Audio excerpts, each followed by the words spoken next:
atas rendah lah. Saya cakap rendah lah. Rendah juga. Bukan rendah. Ini cukup. Hah? Ayo. Tak mau? Rendah sikit. Naik. Tengah-tengah tuh.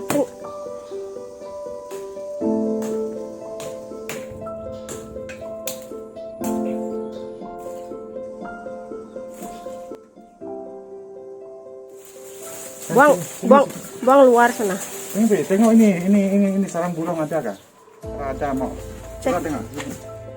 Cek deh. Nah, dikasih nih, tengok. Sarang burung. Ada anak. Tak ada, biar dah. Tengok nanti. Jadi lama punya hang. Kau baru punya mau jaga dengan anak ini. Tak ada lagi nih. Simpan atas. Tak ada guna lagi. Dia anak sudah terbang sebenarnya. Tak ada anak lagi.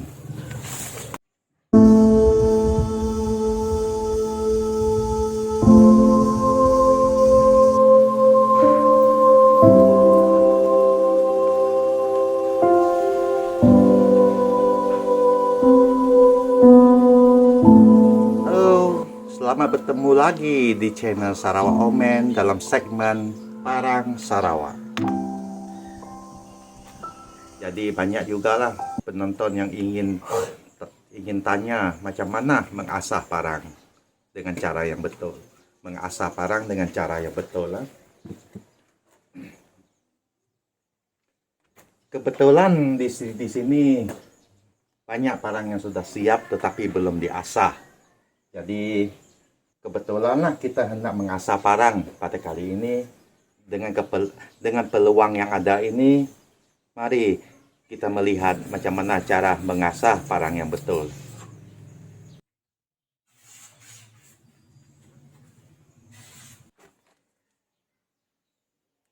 Contohnya ini adalah parang rocker Sarawak. Dengan bentuknya walaupun dia pendek tetapi dia memiliki mata yang luas, yang bukanya lebih luas. Jadi walaupun dia pendek, dia mampu memotong benda yang ekstrim.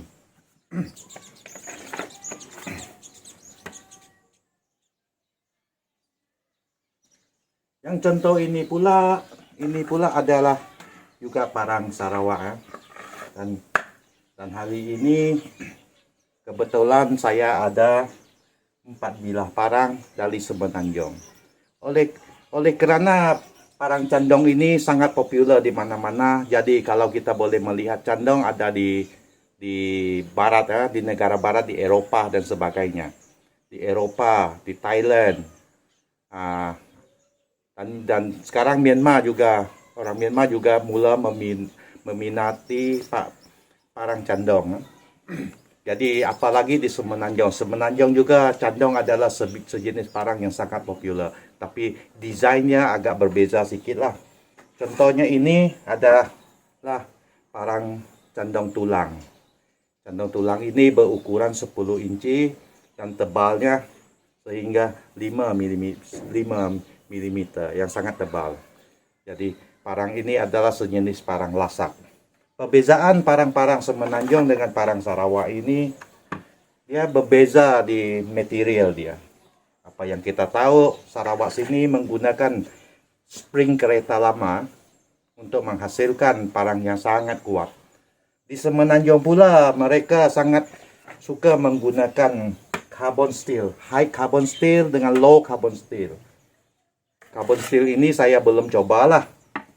Jadi hari ini saya mau asah parang ini untuk mencoba ketajamannya dan ketahanannya. Satu yang istimewa pada parang candong tulang dari Semenanjung ini, di sini ada dua bilah yang berbeza.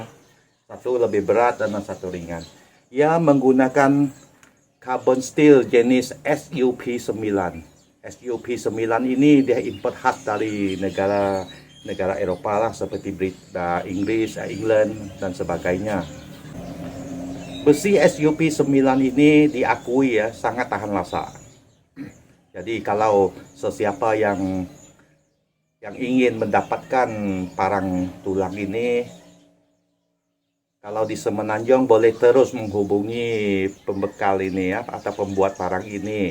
Nah, nama dia di sini dan nomor teleponnya di sini. Itu untuk di Semenanjung. Tetapi di Sarawak boleh menghubungi saya. Saya akan mengatur lah atau mengimport parang-parang dari Semenanjung ini untuk Anda semua. Nah, ini parang Semenanjung ini banyak juga jenama-jenama yang pelik-pelik ya, tetapi jenama ini live ini adalah nama pemiliknya dengan logo-logo ya yang jelas lah, yang kita dapat mengenal pasti parang ini betul-betul dari kilang ini. Apabila parang ini sampai ke tangan saya akan menyesuaikan hulu parang dengan sarung parang bersesuaian dengan di negeri Sarawak lah. Contoh, parang ini kalau dimasukkan ke dalam sarung, saya akan pastikan dia tidak terlepas dari sarung, ya, dan ada lock dia. Nah, dia tidak mudah terlepas. Walaupun parang ini berat, apa kita hunyut macam ini dia tak akan jatuh. Kemudian di sini saya sudah ada buat lubang untuk menaruh tali ya, untuk ikat ke badan sekiranya kita hendak membawa dia ke mana-mana. Jadi kalau untuk kegunaan di rumah memotong tulang sahaja tak perlulah tali, kita bawa saja macam ni kan. Jadi satu lagi, ketika memotong tulang binatang itu akan menghasilkan lemak yang sangat licin.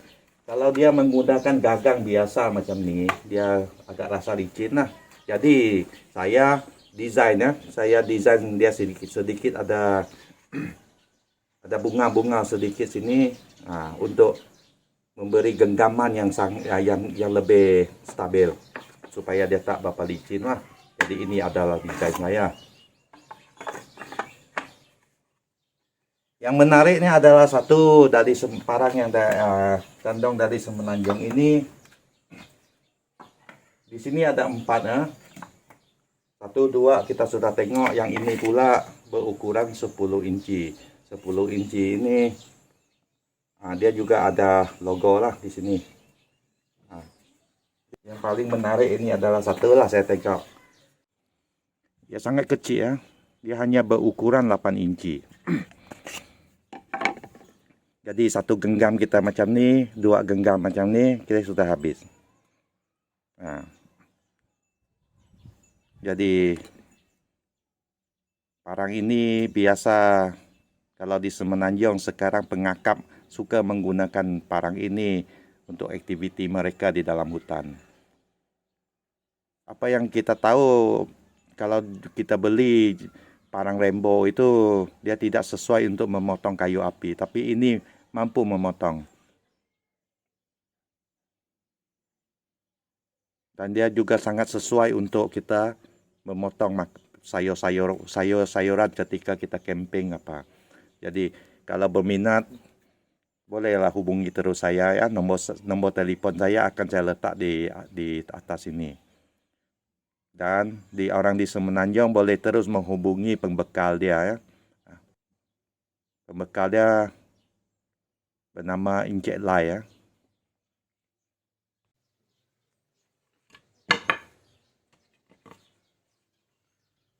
Jadi di episode kali ini kita berpeluang melihat macam mana mengasah parang dengan cara yang betul. Sebelum mengasah parang itu satu perkara yang sangat penting ya. Kita perlu ada air sejuk. Air sejuk kalau baik dia dicampur sedikit dengan air sirap lah. Kemudian ada juga cangkir ya.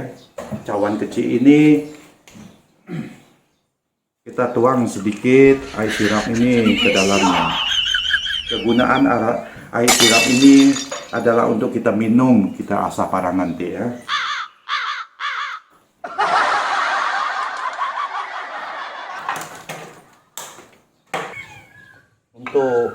Untuk mengasah parang itu kita perlukan batu ya.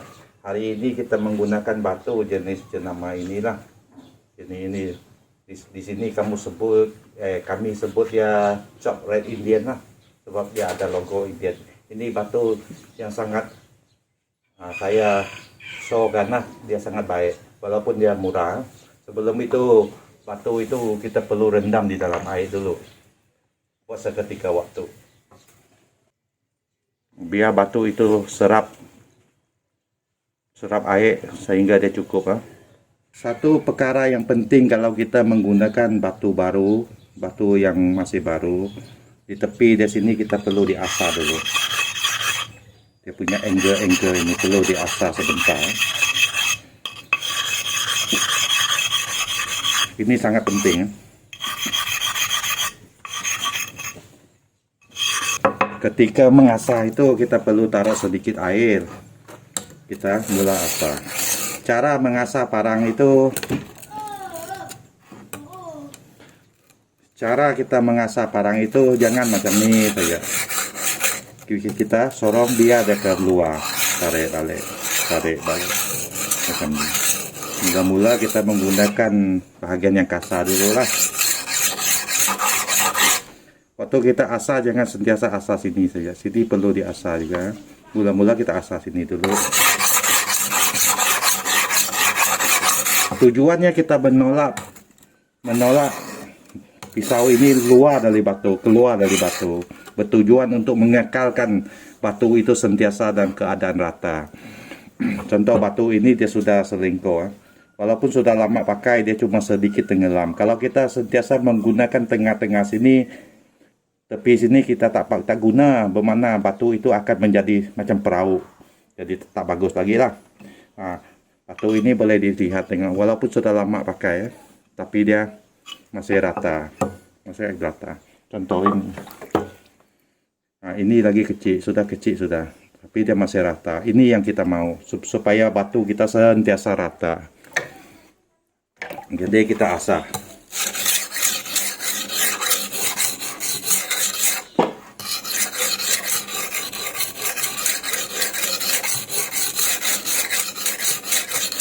Kalau sudah lama pakai di sini, kita boleh pusing putar batu ini pakai sebelah sini. Nah, ini cara yang betul. Kalau kita asah sebelah sini pula, kita boleh begini. Kalau kita tak mau, kita boleh macam ini. Tetapi menggunakan sebelah sini. Kita biar dia keluar di sini, kita tawa masuk. Kandong ini kalau kita asah, dia mata sini kita sentiasa mau maintain dia supaya segi dia tidak habis. Kita jangan dari sini kita asah. Jadi kita macam ini. Ini yang betul ya.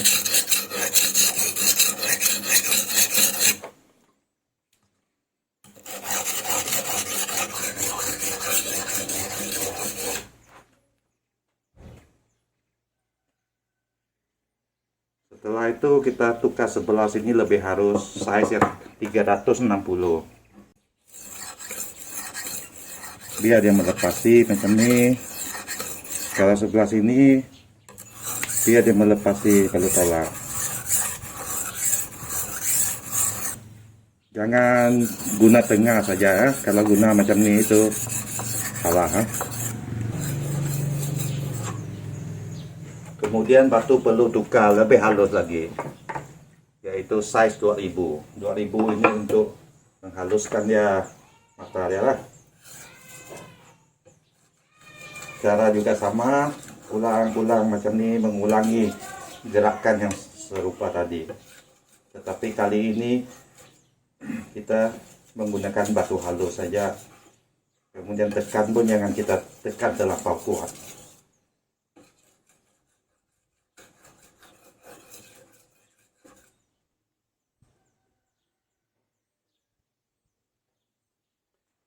Kalau parang besar, kalau dia melekat di kuku macam ini, kira sudah cukup lah.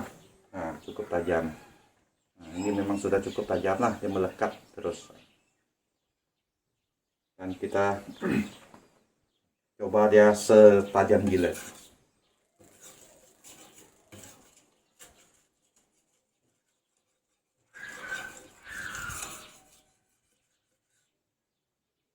Kemudian tukar lagi batu lebih halus.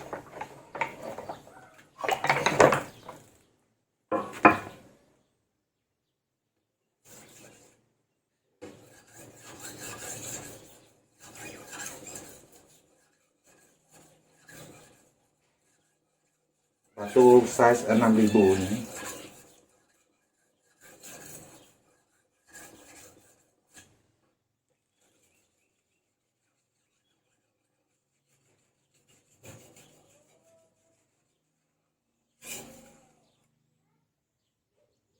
Kita puji dah pula. Wah, boleh ya. Ini high carbon steel memang boleh tahan. Oh. Kali ini ada kesempatan sedikit lah kawan. Saya mau pangkas pokok bunga kami. Jadi peluang ini kita gunakan ini mencoba parang ini macam mana dia punya feeling dia.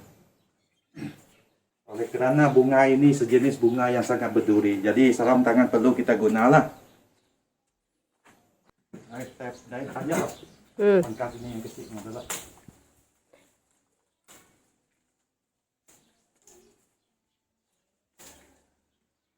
Hah? Ayo. Tak mau? Rendah sikit.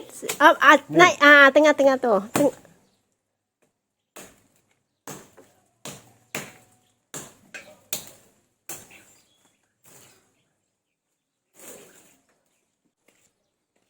Tengok ada rumah burung tu.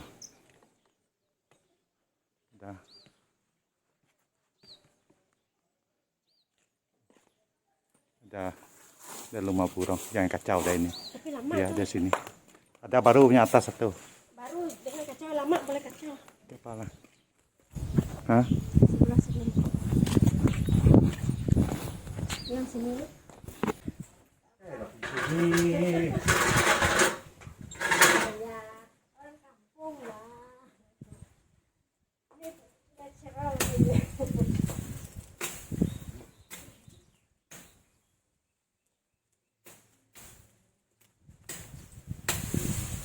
Itu yang tinggi sangat tuh. Ada anak burung tu. Ini ya, ini. Kacau motor.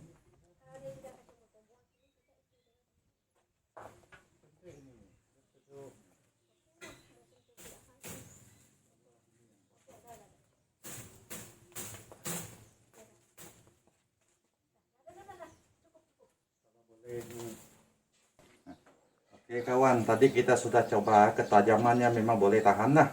Selepas kita potong-potong kayu kita coba dulu. Potong kertas. Nah, masih tajam.